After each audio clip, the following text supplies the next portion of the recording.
Assalamualaikum students, how are you? Hope you will be fine and safe at your home. अब आप लोग कल का लेक्चर तो देख चुके हैं, ठीक है ना। और कल हमारी एक यूनिट नंबर 2 कंप्लीट हो गया है। एक्सरसाइज 2.3 उसकी लास्ट एक्सरसाइज थी और जो कि हमारी कंप्लीट हो चुकी है। आप लोगों ने अब तक यकीनन उसमें जो होमवर्क मिला था वो भी कर लिया होगा। एक नज़र डालते हैं कि हमने यूनिट नंबर 2 में अब तक क्या क्या पढ़ा। ठीक है, डिवाइजर्स आप पहले भी पढ़ चुके थे, लेकिन हमने रूल्स ऑफ डिविजिबिलिटी सीखे। इसके अलावा हमने क्या पढ़ा? फैक्टर्स पढ़े। ठीक है, क्या थे फैक्टर्स बताइए? जी बिल्कुल, a perfect divisor is called a factor. ठीक है, यानी कि एक ऐसा डिवाइजर जिसमें देयर इज नो रिमाइंडर, तो वो क्या कहलाता है? फैक्टर कहलाता है। दूसरी चीज जो हमने पढ़ी वो क्या थी? Prime numbers and composite numbers. Prime numbers कौन से होते हैं? विच हैव ओनली 2 डिवाइजर्स, जिनके सिर्फ और सिर्फ 2 डिवाइजर्स होते हैं, 1 एंड इटसेल्फ। ठीक है, कंपोजिट नंबर्स क्या होते हैं? हैविंग मोर देन 2 डिवाइजर्स, यानी वो नंबर्स जिनके 2 से ज़्यादा डिवाइजर्स होते हैं उन्हें हम क्या कहते हैं? Composite number. ये आप पढ़ भी चुके हैं, इनकी प्रैक्टिस भी कर चुके हैं, अब तक आपको ये अच्छे तरीके से समझ में भी आ चुका होगा। फिर जो बहुत ही अहम चीज़ थी वो हमने सीखी HCF। HCF जिसका दूसरा क्या नाम है? GCD। HCF यानी कि हाईएस्ट कॉमन फैक्टर। हमने HCF फाइंड आउट करना सीखा डिफरेंट मेथड से, उसकी प्रैक्टिस की और अब आपको अच्छे तरीके से ये सॉल्व करना आ गया होगा। दूसरी चीज़ जो लास्ट में अभी हमने की है, कल ही कंप्लीट हुई है एक्सरसाइज, वो क्या चीज़ थी? LCM। LCM मीन्स आपको पता है लीस्ट कॉमन मल्टीपल होता है। इसके जो 2 मेथड्स थे जिनके ज़रिए हमने LCM फाइंड आउट किया था, आप वो भी सीख चुके हैं, उसके क्वेश्चन भी सॉल्व कर चुके हैं। ठीक है ना, कल यानी हमारा यूनिट नंबर 2 हो गया कंप्लीट। अब आते हैं हम अपने यूनिट नंबर 3 की तरफ, यानी आज हम स्टार्ट कर रहे हैं यूनिट नंबर 3। यूनिट नंबर 3 का नाम है कॉमन फ्रैक्शन। ठीक है, क्या नाम है इसका? Common fraction. इसमें कुछ सुना सुना तो लग रहा होगा ना? क्या सुना सुना लग रहा है? फ्रैक्शन को सुना सुना वर्ड लग रहा है आपको, क्योंकि बुक 1 में आप फ्रैक्शन का पूरा एक यूनिट कर चुके हैं। ठीक है, आइए उसकी एक दफा रिवीजन कर लेते हैं कि क्या होती है fraction. Fraction is the equal parts of a whole unit, यानी पूरी चीज के अगर कुछ पार्ट्स ले लिए जाएं, लेकिन उन पार्ट्स के लिए जरूरी है कि वो इक्वल पार्ट्स हो। अनइक्वल पार्ट्स में फ्रैक्शन नहीं होती। फ्रैक्शन फाइंड आउट करने के लिए हमें क्या चाहिए होते हैं? इक्वल पार्ट्स चाहिए होते हैं। ठीक है, जैसे कि यहाँ पर आपको ये एक एप्पल नजर आ रहा है, ये होल है, पूरा है। ठीक है, तो इसको हम क्या कहेंगे? होल, यानी ये होल यूनिट है। सही। अब इसके देखिए 2 इक्वल पार्ट्स हुए हैं यहाँ पर, सही है, तो यानी ये क्या है? फ्रैक्शन है। ठीक है, 2 इक्वल पार्ट्स क्या हो गए? फ्रैक्शन। अगर ये अनइक्वल पार्ट्स होते तो फ्रैक्शन नहीं हो पाती। फ्रैक्शन के लिए जो सबसे पहली बात होती है वो यही होती है कि उसके पार्ट्स जो किए जा रहे हैं होल यूनिट के वो इक्वल पार्ट्स हो। लेकिन यहाँ पर आपको इसी एप्पल के 4 पीसेस नजर आ रहे हैं, यानी 4 पार्ट्स नजर आ रहे हैं और ये 4 पार्ट्स भी इक्वल हैं। ठीक है, ये चीज़ें आप सारी की सारी अच्छे तरीके से पढ़ चुके हैं, इसकी एक्सरसाइजेस कर चुके हैं इन बुक 1। ठीक है, फिर आगे आते हैं तो fraction consist of 2 parts. Fraction के 2 पार्ट्स होते हैं। कौन कौन से पार्ट्स होते हैं ये भी आपको पता है, लेकिन हम एक बार रिवीजन की वजह से आपको मैं दोबारा पढ़ा रही हूँ। तो fraction consist of 2 parts. The upper part is called as numerator. ठीक है, NUMERATOR, न्यूमरेटर। ठीक है, न्यूमरेटर क्या होता है? Upper part of fraction. ठीक है, फ्रैक्शन का अपर पार्ट क्या कहलाता है? न्यूमरेटर। और 6 यानी कि क्या कहलाएगा? डिनोमिनेटर कहलाएगा। DENOMINATOR।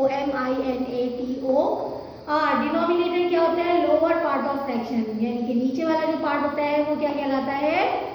जी बिल्कुल, डिनोमिनेटर कहलाता है। अब आते हैं हम फ्रैक्शन की टाइप्स की तरफ। ठीक है, तो types of fraction, there are 2 types of fraction. Fraction की कितनी टाइप्स होती हैं? 2 टाइप्स होती हैं। पहली टाइप होती है कॉमन फ्रैक्शन, जिसमें आपको अपॉन में नंबर्स लिखे हुए नजर आ रहे होंगे, पढ़ना भी आपको आता है। क्या कहते हैं हम इसको? 2/5 या 2/5। ठीक है, इसको हम पढ़ते हैं 2/5, यानी ये कॉमन फ्रैक्शन है। और दूसरी फ्रैक्शन की टाइप कौन सी है? Decimal fraction. डेसिमल फ्रैक्शन में हम पॉइंट्स में नंबर लिखते हैं। इसकी फर्दर डिटेल्स आप लोग नेक्स्ट यूनिट में पढ़ेंगे, यूनिट नंबर 4 में। ठीक है, तो अभी जो हम इस यूनिट में पढ़ रहे हैं, जैसे कि नाम से ही जाहिर है कॉमन फ्रैक्शन इस यूनिट का नाम है, तो हम इस यूनिट में क्या सीखेंगे? Common fraction. ठीक है, आइए देखते हैं कॉमन फ्रैक्शन की कितनी टाइप्स हैं। कॉमन फ्रैक्शन की वैसे तो ज़्यादा टाइप्स हैं, लेकिन यहाँ आपको आपकी बुक में फिलहाल 4 टाइप्स बताई जा रही है। ठीक है, तो पहली टाइप कौन सी कहलाएगी? Unit fraction. UNIT, unit fraction. Unit fraction का मतलब है the numerator is equal to 1, यानी वो फ्रैक्शन जिसमें न्यूमरेटर 1 के बराबर होता है, 1 होता है, उसको हम कहते हैं यूनिट फ्रैक्शन। एग्जाम्पल में भी आपको यहाँ पर 1/6 लिखा हुआ नजर आ रहा है ना, देखिए इसका न्यूमरेटर क्या है? 1। तो ऐसी तमाम फ्रैक्शंस जिसमें न्यूमरेटर 1 होता है, उन फ्रैक्शंस को हम कहते हैं यूनिट फ्रैक्शन। और यूनिट फ्रैक्शन क्या है? कॉमन फ्रैक्शन की टाइप है। ठीक है, सेकेंड टाइप पर आते हैं। The second type is proper fraction. PROPER, proper fraction. ठीक है, प्रॉपर फ्रैक्शन क्या होती है इसकी डेफिनेशन देख लेते हैं। The numerator is less then, less than का क्या मतलब होता है? छोटा। ठीक है, the numerator is less then the denominator, यानी वो फ्रैक्शन जिसमें न्यूमरेटर डिनोमिनेटर से छोटा होता है उसको कहते हैं प्रॉपर फ्रैक्शन। तो आप यहाँ पर देख भी रहे हैं एग्जाम्पल में क्या लिखा हुआ है? 2/6। The numerator is less than denominator. ठीक है, डिनोमिनेटर बड़ा नंबर है, ग्रेटर नंबर है, और न्यूमरेटर स्मॉलर नंबर है। ठीक है, द प्रॉपर फ्रैक्शन क्या होती है? The numerator is less than denominator. Next type यानी थर्ड टाइप पर आते हैं, इम्प्रॉपर फ्रैक्शन। प्रॉपर से इम्प्रॉपर फ्रैक्शन। ठीक है, मिलता जुलता ही नाम है, लेकिन प्रॉपर्टीज इसकी बिल्कुल डिफरेंट है। The numerator is greater than the denominator. ठीक है, यानी कि ऐसी फ्रैक्शन जिसमें न्यूमरेटर ग्रेटर होता है then the denominator is called improper fraction. सही, प्रॉपर और इम्प्रॉपर में फर्क समझ में आया आपको? देख लीजिए, प्रॉपर फ्रैक्शन और इम्प्रॉपर फ्रैक्शन दोनों में क्या फ़र्क है। प्रॉपर फ्रैक्शन वो फ्रैक्शन होती है जिसमें numerator is less than denominator, और इम्प्रॉपर फ्रैक्शन वो फ्रैक्शन होती है जिसमें numerator is greater than denominator. ठीक है, और फोर्थ टाइप आपको बताई जा रही है जो कि है मिक्स्ड फ्रैक्शन। क्या कहलाती है? Mixed fraction. सही, whole and proper fraction is called as mixed fraction. यानी मिक्स्ड फ्रैक्शन एक ऐसी फ्रैक्शन होती है जिसमें एक होल फ्रैक्शन, एक या एक से ज़्यादा होल फ्रैक्शन, और उसके साथ साथ प्रॉपर फ्रैक्शन दोनों शामिल होती हैं इसमें। जैसे आपको यहाँ फिगर में नज़र आ रहा है, एक होल फ्रैक्शन है और उसी की जो सेकंड है उसमें एक जो है आपको पार्ट्स दिए हुए हैं, यानी कि इक्वल पार्ट्स हैं, जिनमें से हमने एक पार्ट लिया हुआ है, कलर्ड पार्ट हमने लिया हुआ है, यानी कि 1/2 हो गई इसकी फ्रैक्शन। और होल के लिए हम क्या इस्तेमाल करेंगे? 1, क्योंकि हमने इसके कोई पार्ट्स नहीं किए हुए, ये होल है। ठीक है, तो मिक्स्ड फ्रैक्शन कौन सी फ्रैक्शन होती है? जिसमें होल एंड प्रॉपर फ्रैक्शन दोनों शामिल होती हैं। अच्छा, होल फ्रैक्शन में होल नंबर के बाद याद रखिएगा जो फ्रैक्शन दी जाएगी आपको वो हमेशा प्रॉपर फ्रैक्शन होगी। ठीक है, यहाँ पर हम इम्प्रॉपर फ्रैक्शन यूज नहीं कर सकते, ये हमेशा प्रॉपर फ्रैक्शन होती है। ठीक है, समझ में आ गया आप लोगों को? तो हमने क्या पढ़ा अभी? फ्रैक्शन। फ्रैक्शन आप पढ़ चुके हैं। फ्रैक्शन की कितनी टाइप्स होती हैं? There are 2 types of fraction, common fraction and decimal fraction. Common fraction की टाइप्स पर अगर हम आते हैं तो हमें यहाँ पर फिलहाल 4 टाइप्स बताई जा रही हैं। यूनिट फ्रैक्शन, यानी अगर न्यूमरेटर 1 है तो उसको कहेंगे unit fraction. Proper fraction, numerator is less than denominator, तो it is called as proper fraction. Improper fraction, the numerator is greater than denominator is called improper fraction. And the fourth one is mixed fraction, a whole and a proper fraction is called mixed fraction. चलिए आइए देखते हैं इसकी exercise शुरू करते हैं। Exercise 3.1 जी, तो exercise 3.1 start करते हैं। क्वेश्चन नंबर 1 है, पढ़ लेते हैं। Change mixed fraction into improper fraction, यानी मिक्स्ड फ्रैक्शन को इम्प्रॉपर फ्रैक्शन में कन्वर्ट करना है। अच्छा, हम मिक्स्ड फ्रैक्शन को इम्प्रॉपर में और इम्प्रॉपर फ्रैक्शन को मिक्स्ड फ्रैक्शन में कन्वर्ट करते हैं। ठीक है, तो अभी हमें क्या करना है? मिक्स्ड फ्रैक्शन को कन्वर्ट करना है इनटू इम्प्रॉपर फ्रैक्शन। ये पूरा कॉलम आपको बिल्कुल इसी तरह से आपकी बुक पर मिलेगा। ठीक है, आपकी बुक पर बिल्कुल ऐसे ही कॉलम बना हुआ है और आपको उसी पर ये वाला काम करना है। ठीक है, अलग से कॉपी में नोटबुक में बल्कि आपको ये वाला काम किस में करना होगा, अपनी बुक पर करना होगा। ठीक है, पेज नंबर 74 पर है ये काम, मैं आपको बुक में भी दिखा दूंगी। फिलहाल देखते हैं कि इसको सॉल्व कैसे किया जाता है। Mix fraction and improper fraction दोनों कॉलम्स बने हुए हैं। तो आप देखें मिक्स फ्रैक्शन आपको पता है होल नंबर के साथ लिखी जाती है, इसको हम पढ़ेंगे 3 होल 1/2। क्या पढ़ेंगे? 3 होल, क्योंकि ये 3 होल है, और 1/2 क्या है इसकी प्रॉपर फ्रैक्शन है इसके साथ। ठीक है, करना क्या होता है कि हमारे पास जो होल नंबर है और जो डिनोमिनेटर है, सही है, इन दोनों को हम क्या करते हैं, मल्टीप्लाई करते हैं आपस में। यानी आप 3 का टेबल 2 टाइम्स पढ़ लीजिए या 2 का टेबल आप यहाँ पर 3 टाइम्स पढ़ लीजिए, एक ही बात है जी। तो हमें क्या करना होगा, इनको मल्टीप्लाई करना होगा। ठीक है, यानी डिनोमिनेटर को और होल नंबर ये दोनों मल्टीप्लाई होते हैं, और फिर जो हमारे पास जो दोनों का प्रोडक्ट आ रहा होता है उसको हम प्लस कर देते हैं न्यूमरेटर के साथ। ठीक है, देखिए कैसे, 2 3 पढ़ लें या 3 2 पढ़ लें, 2 3 6। ठीक है, और 6 में क्या प्लस करेंगे, 1। देखिए यहाँ प्लस का साइन इसी वजह से मैंने यहाँ लगाया हुआ है। ठीक है, 6 और 1 कितने हो गए, 7। इक्वल्स का साइन लगाया और 7/2 सही हो गई प्रॉपर फ्रैक्शन।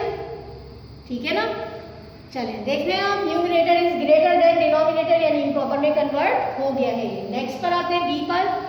इसमें अब आप पढ़िए, पहले सबसे पहले क्वेश्चन पढ़िए, क्या लिखा हुआ है, 9 होल 2/11। क्या लिखा है, 9 होल 2/11। सही, अब हमें इसमें क्या करना पड़ेगा जी, डिनोमिनेटर को होल नंबर से करना पड़ेगा मल्टीप्लाई, और जो आंसर आएगा उसको करना पड़ेगा न्यूमरेटर में ऐड।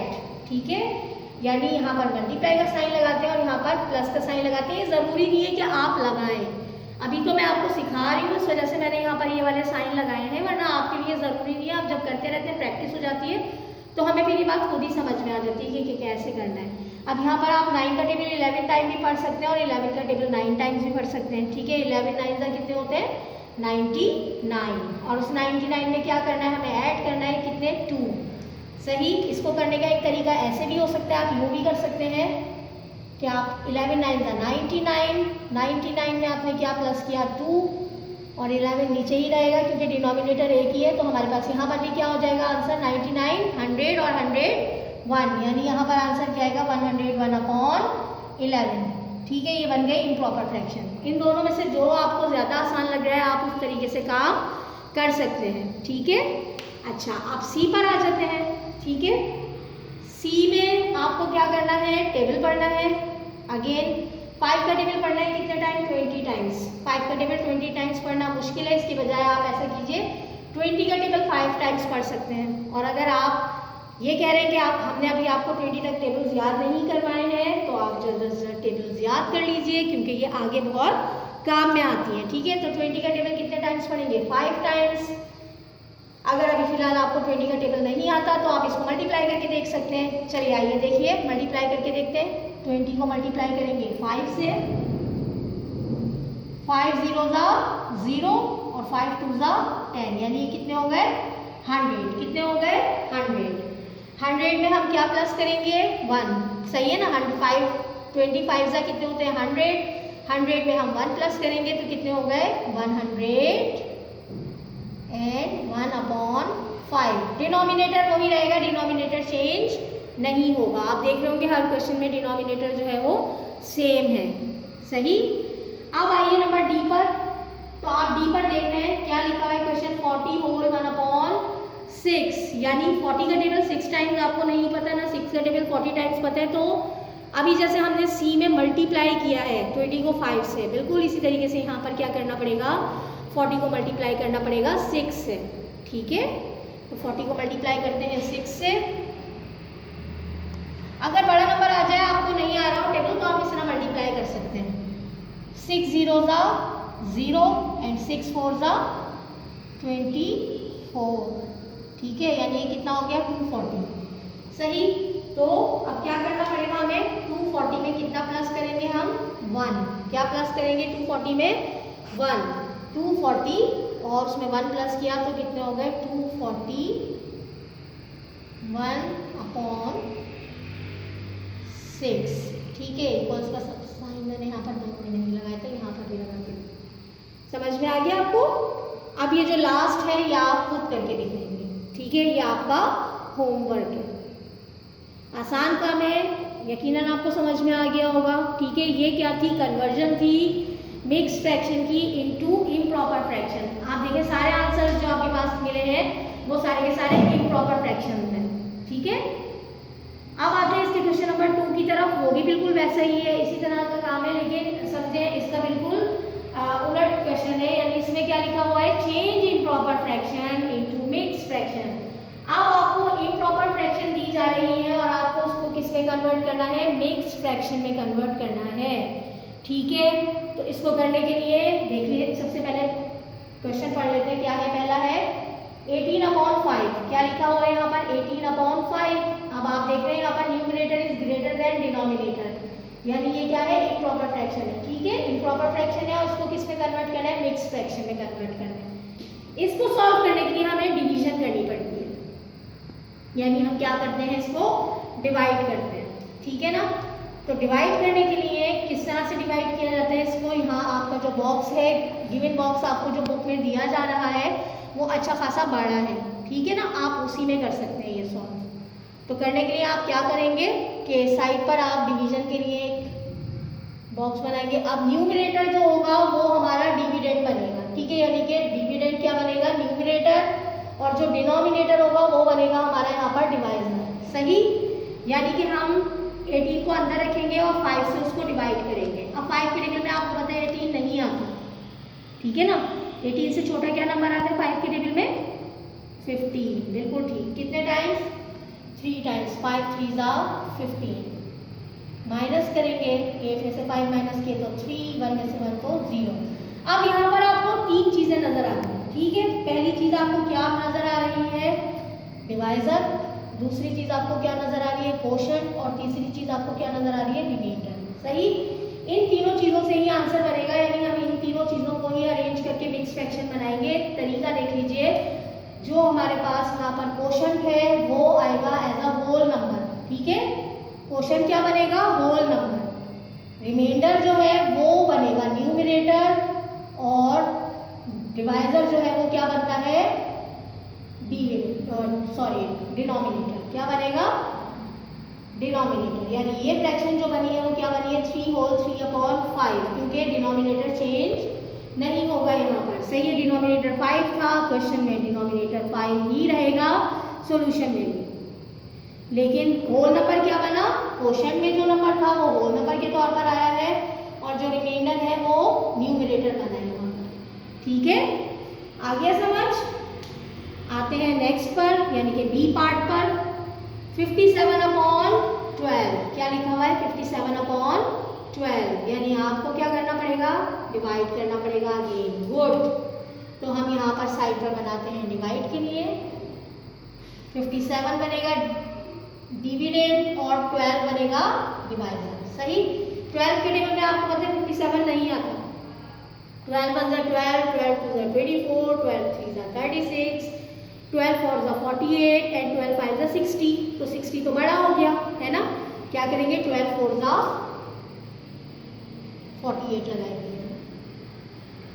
माइनस किया जाएगा यूनिट में से यूनिट को, 7 में से 8 माइनस नहीं कर सकते, हमने बोरो किया तो यहाँ 4 बचे, और यहाँ कितने हो गए 17 में से 8 माइनस किए तो कितने बचे, 9, ठीक है, और 4 में से 4 माइनस किए तो कितने बचे, 0। अब यहाँ पर भी वही वाली सूरत हाल है कि हमारे पास 3 चीजें मौजूद हैं, यानी कि डिवाइजर, कोशेंट और रिमाइंडर। अब कैसे लिखेंगे, अरेंज कैसे करेंगे इन तीनों को, जी बिल्कुल, जो कोशेंट है उसे होल नंबर बनाएंगे, होल नंबर की जगह आएगा, जो रिमाइंडर है वो न्यूमरेटर, और डिनोमिनेटर तो आपको पता है चेंज नहीं होता, डिनोमिनेटर डिवाइजर ही रहेगा, वही रहेगा जो क्वेश्चन में था हमारे पास। यकीनन आपको समझ में आ गया होगा, ठीक है। आगे के इसके 3 जो क्वेश्चन रिमेनिंग है वो आपका होमवर्क है। आइए आपका होमवर्क देख लेते हैं जी। तो होमवर्क है आपका क्वेश्चन नंबर 1 का ई पार्ट करना है, और क्वेश्चन नंबर 2 का सी, डी और ई 3 पार्ट्स करने हैं, ठीक है। एक्सरसाइज 3.1 है, बुक में देखिए पेज नंबर 74 पर है, ठीक है। एक्सरसाइज 3.1 का क्वेश्चन नंबर 1 सही है। पहले क्वेश्चन का आपको कौन सा पार्ट करना है, ई, जस्ट ई पार्ट करना है, सही। क्वेश्चन नंबर 2, इसका आपको सी, डी और ई ये तीनों पार्ट्स करने, देखें बिल्कुल वैसे ही कॉलम्स इस पर ड्रॉ हुए हैं बुक पर, जैसे मैंने आपको अभी बोर्ड पर जिस तरह के कॉलम्स में काम करवाया है, आपको बिल्कुल ऐसे ही काम करना है, ठीक है। उम्मीद करती हूँ समझ में आ गया होगा आज का काम। मिलते हैं नेक्स्ट लेक्चर में कल इंशाल्लाह, तब तक के लिए अल्लाह हाफिज़।